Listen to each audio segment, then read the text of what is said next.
43. Alexander Fleming 1881 sampai 1955. Alexander Fleming, sang penemu penisilin, dilahirkan pada 1881 di Lockfield, Skotlandia.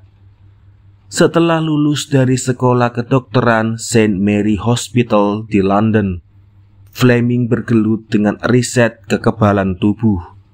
Kemudian, sebagai dokter militer dalam Perang Dunia I, dia mempelajari infeksi-infeksi pada luka. Dia mencatat bahwa banyak antiseptik justru lebih merusak sel tubuh ketimbang merusak mikroba.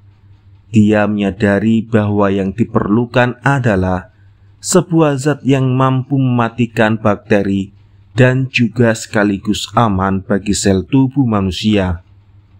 Setelah perang, Fleming kembali ke St. Mary Hospital pada 1922. Ketika melakukan riset di sana, dia menemukan sebuah zat yang dia sebut dengan lysosome. Lysosome diproduksi oleh tubuh manusia dan merupakan unsur pembentuk zat lendir tubuh dan air mata. Tidak berbahaya bagi sel tubuh manusia. Zat ini menghancurkan sejumlah mikroba tertentu, tapi sayangnya bukan mikroba yang sangat berbahaya bagi manusia. Karena itu penemuan ini tidak terlalu penting, walaupun sangat menarik. Pada tahun 1928 inilah Fleming membuat penemuan besarnya. Salah satu kultur laborat miliknya yang mengandung bakteri Staphylococcus terekspos ke udara dan terkontaminasi jamur. Fleming memperhatikan bahwa pada bagian kultur yang mengitari jamur tersebut, bakterinya mati. Dia menarik kesimpulan dengan tepat bahwa jamur itu menghasilkan sejenis zat beracun bagi bakteri Staphylococcus. Tidak lama kemudian, dia dapat menunjukkan bahwa zat yang sama mencegah pertumbuhan banyak jenis bakteria berbahaya lainnya. Zat itu yang dia beri nama penisilin, sesuai nama jamurnya, Penicillium notatum, tidak berbahaya bagi manusia maupun hewan. Hasil penyelidikan Fleming dipublikasikan pada 1929, tapi pada awalnya tidak menarik banyak perhatian. Fleming menyarankan bahwa penisilin mungkin berguna bagi keperluan medis, namun dia sendiri tidak berhasil mengembangkan teknik untuk memurnikan penisilin. Selama lebih dari 10 tahun, obat mukjizat ini tidak dapat dipakai orang. Akhirnya pada akhir 1930-an, dua peneliti kesehatan Inggris, Howard Walter Florey dan Ernst Boris Chain, membaca artikel Fleming. Mereka mengulang percobaan Fleming dan memverifikasi hasilnya. Mereka lantas memurnikan penisilin dan menguji zat itu pada hewan percobaan. Pada 1941, mereka menguji penisilin terhadap manusia yang sakit.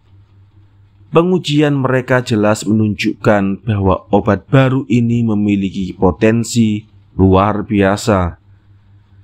Dengan dorongan dari pemerintahan Inggris dan Amerika, perusahaan-perusahaan farmasi kini memasuki gelanggang dan dengan cepat mengembangkan metode untuk memproduksi penisilin dalam jumlah banyak. Awalnya penisilin hanya dicadangkan untuk keperluan pengobatan korban perang, tapi pada 1944 obat itu tersedia untuk pengobatan orang-orang sipil di Inggris dan Amerika.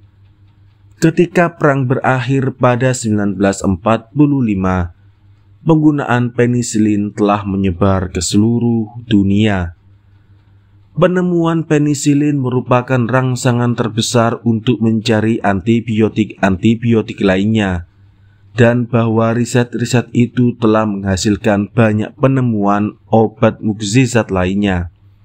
Meski begitu, penisilin tetap menjadi antibiotik yang paling banyak digunakan. Salah satu alasan keunggulannya yang bertahan lama adalah karena penisilin itu efektif melawan begitu banyak jenis mikroorganisme yang berbahaya bagi manusia.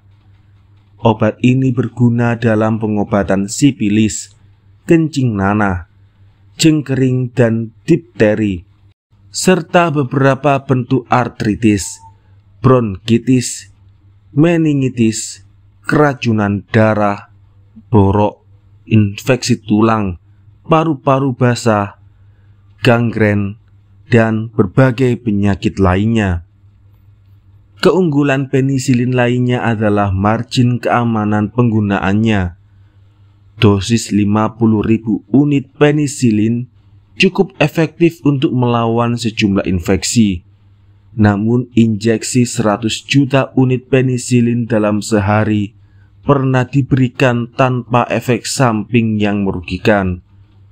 Walau sebagian kecil orang alergi terhadap penisilin, tapi bagi kebanyakan orang, obat ini memberikan kombinasi ideal dari keefektifan dan keamanan. Karena penisilin pernah menyelamatkan nyawa jutaan manusia dan pastinya akan menyelamatkan lebih banyak orang di masa depan, hanya sedikit orang yang akan memperkarakan arti penting penemuan Fleming. Penempatannya pada daftar ini tentu akan bergantung pada seberapa besar pujian yang harus diberikan kepada Florey dan Jane. Saya rasa sebagian besar pujian harus dialamatkan pada Fleming yang membuat penemuan kuncinya. Tanpa dia mungkin penisilin baru akan ditemukan bertahun-tahun kemudian. Tapi begitu dia menerbitkan hasil penelitiannya, cepat atau lambat akan ada yang akan mengembangkan teknik pemurnian dan produksi secara lebih baik. Fleming memiliki pernikahan yang bahagia dan dikaruniai satu anak. Pada 1945, dia dianugerahi hadiah Nobel berkat penemuannya. Membagi penghargaan itu dengan Florey dan Jane. Fleming wafat pada 1955.